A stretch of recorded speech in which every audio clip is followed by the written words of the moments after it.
Sebuah video yang viral di Twitter memperlihatkan seorang gadis diberikan kejutan oleh petugas medis karena dirinya ulang tahun. Gadis yang mereka momen dirinya diberikan kejutan oleh tim medis disambut baik dan mata yang memandang kagum dengan yang dilakukan tim medis.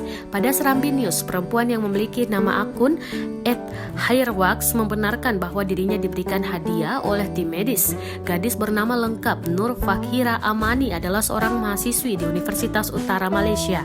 Dirinya sedang melakukan karantina pada sebuah asrama. Ia diberikan kejutan oleh petugas medis pada hari ulang tahunnya.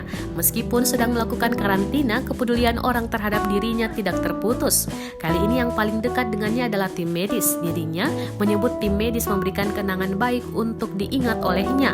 Pada video terlihat tim medis berpakaian hazmat berdiri di depan pintu kamar Nur Fakhira Amani.